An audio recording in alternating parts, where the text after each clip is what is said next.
Yeltsin flew back to Moscow from his holiday home. That night, 100 demonstrators were killed as the Yeltsin authorities fought back.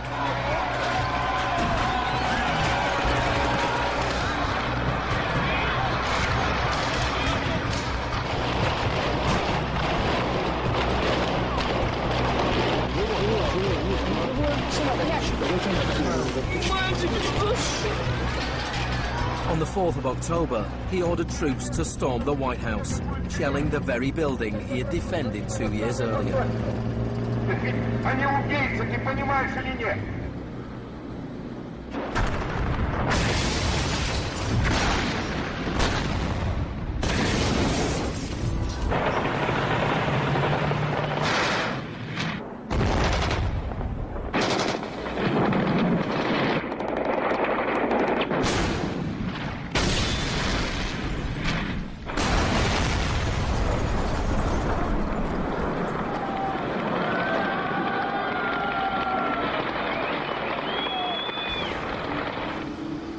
Warren Christopher, the US Secretary of State, said, "The United States does not easily support the suspension of parliaments, but these are extraordinary times."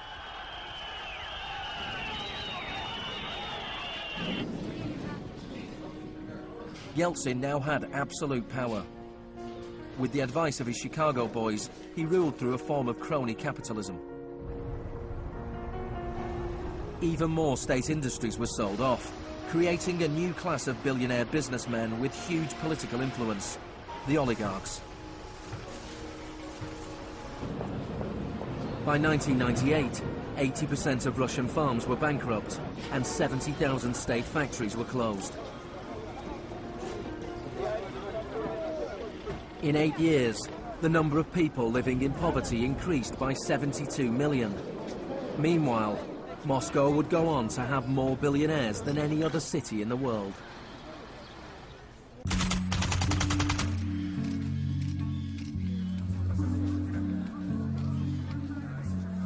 Good afternoon. Thank you for coming. Today it is my honor to announce that I'm submitting the name of Donald Rumsfeld to be Secretary of Defense. I look forward to serving our country again. Rumsfeld had been Secretary of Defense before under Gerald Ford.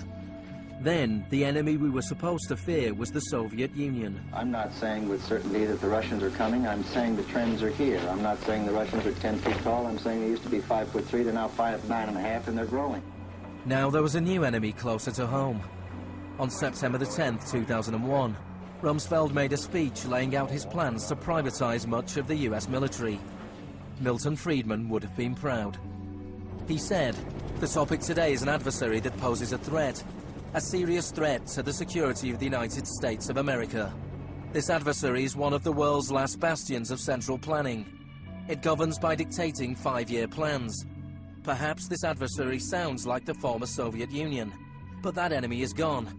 This adversary is closer to home. It's the Pentagon bureaucracy. Today, we declare war on bureaucracy." The next day, American Airlines Flight 77 crashed into the Pentagon, killing 184 people.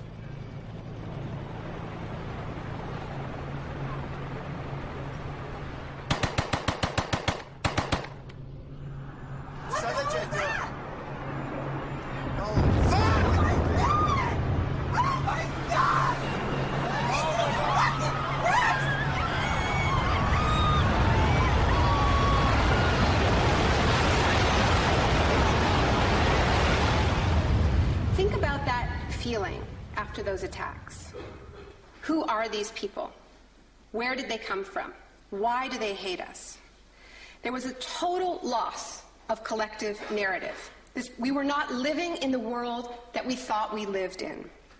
And we kept hearing from our political leaders that everything we thought we understood before the attacks no longer applied. There was a new phrase, pre-9/11 thinking. And what happened in that moment is that suddenly news stories sort of magically appeared. That we were in a clash of civilizations. That's the world that we suddenly lived in. That there was an axis of evil, and that we were fighting a war against terror. This abstract, unwinnable war has had huge economic consequences. Before 2001, Homeland Security barely registered as an industry. Today, it is bigger than Hollywood and the music industry combined. Between September the 11th, 2001 and 2006, the Department of Homeland Security handed out $130 billion to private contractors. This is the disaster capitalism complex, a new economy built on fear. This will be a monumental struggle of good versus evil.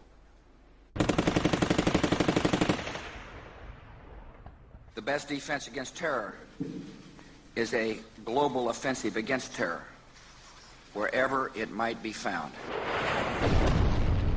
The first phase of this war was the bombing of Afghanistan.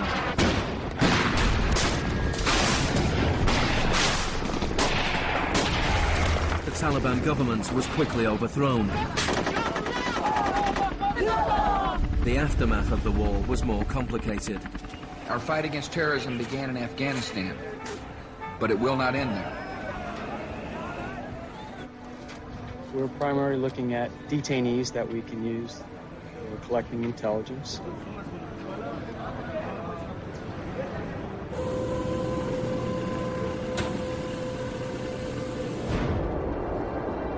Guantanamo was the first time that the techniques of the Kubark Manual were explicitly and publicly being used by American forces, officially sanctioned in the White House and openly broadcast on television around the world.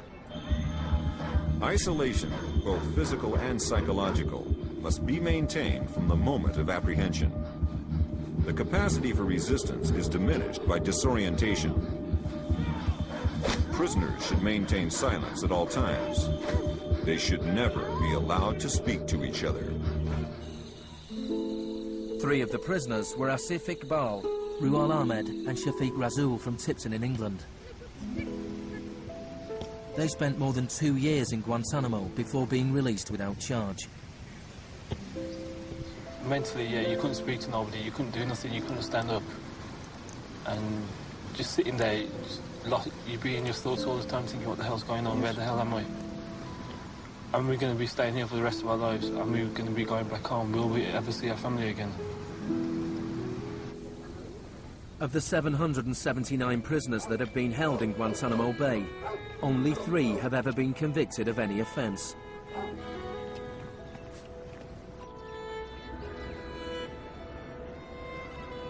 Well, the only thing I know for certain is that these are bad people. It was a message to the whole world, and the message was clear. It was, this is what happens to you if you get in our way. The war on terror is not about one man, and it is not about one country. There were many justifications given for the invasion of Iraq. But if the US had really wanted to attack a country where the leaders of Al-Qaeda were thought to be hiding, which had nuclear weapons and was selling nuclear technology to other countries, then Pakistan would have been the obvious choice. It had close connections to the Taliban and was being run by a military dictator.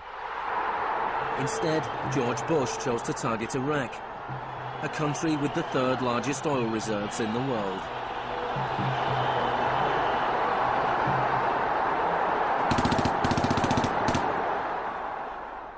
Now, about the Defense Department's war plan. It is not like that for the Gulf War. It's more along the lines of the Panama invasion of 1989.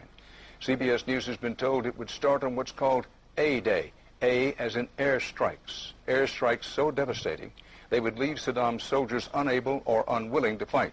The idea is to rain down the thunder so hard as to create, quote, shock and awe. If the Pentagon sticks to its current war plan, one day in March, the Air Force and Navy will launch between 300 and 400 cruise missiles at targets in Iraq. More than were launched during the entire 40 days of the first Gulf War. The sheer size of this has never been seen before, never been contemplated before. Harlan Ullman is one of the authors of the shock and awe concept, which relies on large numbers of precision-guided weapons. So that you have this simultaneous effect, rather like the nuclear weapons at Hiroshima, not taking days or weeks, but in minutes.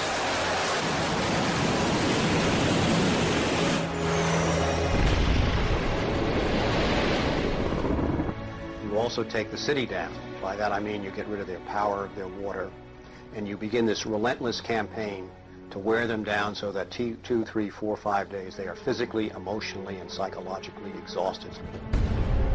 Last night, a square mile in central Baghdad seemed like hell on earth. During the first wave of the bombing, the citizens of Baghdad suffered a version of the sensory deprivation described in the Kubat manual. In the chaos that followed the overthrow of Saddam Hussein, the US did little to stop the looting. Some US officials even thought it gave them a head start on dismantling the Iraqi state. John Agresto, Director of Higher Education Reconstruction, said he saw the looting of schools as the opportunity for a clean start. In fact, before sanctions, Iraq had the best education system in the region. 89% of Iraqis were literate. By contrast, in New Mexico, John Agresto's home state, 46% of the population were functionally illiterate.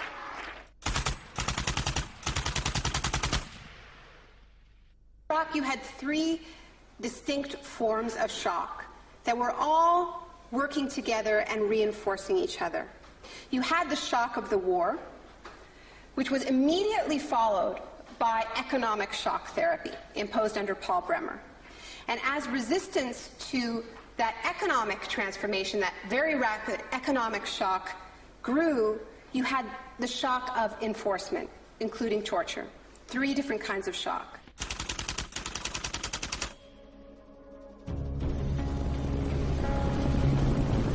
In May 2003, Paul Bremer was appointed US envoy to Iraq. 2 weeks after he arrived, he declared the country open for business. We consider that the coalition had very broad authorities to determine the direction of the Iraqi economy. Bremer knew little of Iraq, but he knew about disaster capitalism. He had launched crisis consulting practice at the start of the Homeland Security boom. Today is a very important day in Baghdad. Bremer spent the first 4 months passing classic Chicago school laws. Rumsfeld described Iraq as having some of the most enlightened and inviting tax and investment laws in the free world. One of the first acts of Bremer was to fire 500,000 state workers. This was partly an act of debartification, but slashing governments was also vintage Friedman. Money was promised for reconstruction. Our investment in the future of Afghanistan and Iraq is the greatest commitment of its kind since the Marshall Plan. But in fact, it was just the opposite. Whereas the Marshall Plan was intended to boost European industries, US aid money in Iraq was spent on US corporations. If work came to Iraqis, it came at the bottom of a series of subcontractors. Creative Associates received contracts worth $100 million to draft the curriculum and print new textbooks for the education system. Management and technology consultant Bearing Point was awarded contracts worth $240 million to build a market-driven system in Iraq. North Carolina-based RTI received contracts worth $466 million to advise on bringing democracy to Iraq. And Halliburton was awarded $20 billion in cost-plus Iraqi contracts. Parsons was handed $186 million to build 142 health clinics. Only 6 were ever completed. And basic electricity and water supplies hardly improved, despite billions being spent in the first 4 years. We're going to succeed here, and when we succeed here, we will have done something important, not just for 25 million Iraqis. We will have done something that serves Western interests in this whole region. Even the new Iraqi currency was printed abroad. Let me show you an example of these notes. The US even paid private contractors to monitor the work of the private contractors who won contracts.